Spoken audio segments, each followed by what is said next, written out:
here today bringing you this week's episodes, series, volume of Do-It-Yourself Designer Living.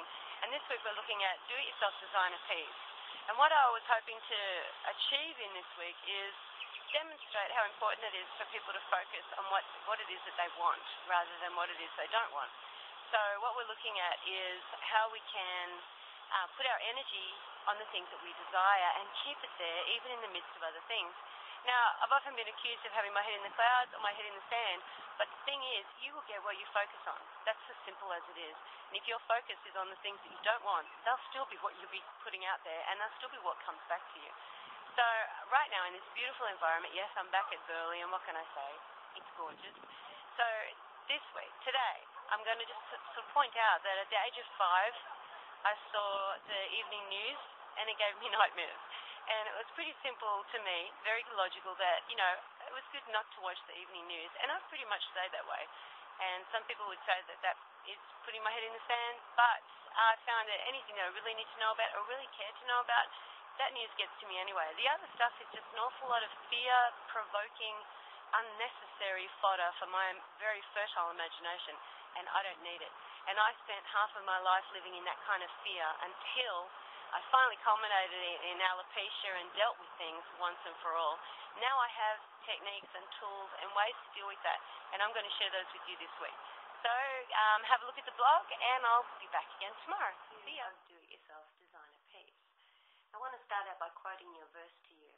It says, whatever is true, whatever is noble, whatever is right, whatever is pure, whatever is lovely, whatever is admirable, if anything is excellent or praiseworthy, think about these things, and the God of peace will be with you. Tell you what, when I found that verse years and years ago, I was released from having to think about all the bad stuff that goes on in the world. It was what began to open the door for me to release me from chronic depression, because I suffered so much all the time thinking about what other people were dealing with. And even when I was happy in my own life and happy in my own world, then I would feel bad for being happy, because who was I to have, such good stuff when so many people in the world weren't. And that led to, some pretty serious depression, which basically stayed with me all the way into my 20s and into just after when I got married, which is the same time alopecia struck. But I'm really grateful for an emotional breakdown and for alopecia. And the reason I'm really grateful is because basically it was the turning point of my life. It was easy for me to really understand from that point that everything that was happening in my thinking and everything that I was feeling and was anxious about and fearful over was all about where my thinking was. I had learnt enough and experienced enough about being focused on good things to see the difference that it made. And at that point in my life, in 1992, February 1991, I made that decision to actually take control over everything I thought and immerse myself completely in words and works of wisdom and from people that believed that the kind of freedom that I thought was available and able to be had and reached by any and all. And so that was the beginning of really setting me on a path from which I've never turned. That set me free from alopecia. It put the hair back in my head. It put the joy back in my heart. It took the fear out of my life, and it wiped away the depression. And after having spent my life up to that point dealing with those things and constant weight on some level or another, and obsession over food and body image issues, all those things, it just began to release everything, one bit at a time. And I knew the answer to all things was where my thinking lay. So have a look at the blog. It's a little bit heavier today because it's dealing with depression and things like that. But you might see something of yourself in it. And it's only heavy in terms of the way that we look at those things. It's actually a godsend as far as I'm concerned because of what it brought about in my life. I remember back then thinking, if I can get past this, then I can do anything. And I never forget that. I never forget that. I can do anything. I can create my own life. I am the creator of my own experience, and you are the creator of yours. Don't let anybody else tell you different, and don't become a victim to anyone else or blame anyone else. Have a great day. I'll be back tomorrow with part 3 of Do-It-Yourself Designer Piece. Part 3 of Do-It-Yourself Designer Piece. Now today I'm over in the park across the road from my house I like to call it Swan Lake Park because we have black swans that actually reside here. But I'm down in the little pit, the little rainforest and woodsy part at the moment where it's really blissfully still. You can hear the birds. It's very nice. And it just seems so far away from everywhere. Appropriate for feeling like you're in a state of peace, perhaps, right? Anyway, what I wanted to bring to you today is the whole idea of, like yesterday we spoke about needing to immerse ourselves in the right kind of thinking. And one of the ways I said that I did that was to read after people that spoke on the subject matter that I was interested in. I listened to a lot of preachers and people in ministry at the time. I read a lot of, personal development books. I did all that kind of stuff. But really there was something crucial that I did that I think made all the difference. I spent a lot of time preaching to myself. I spent a lot of time writing these things back out. I didn't just read them. I didn't just listen to them.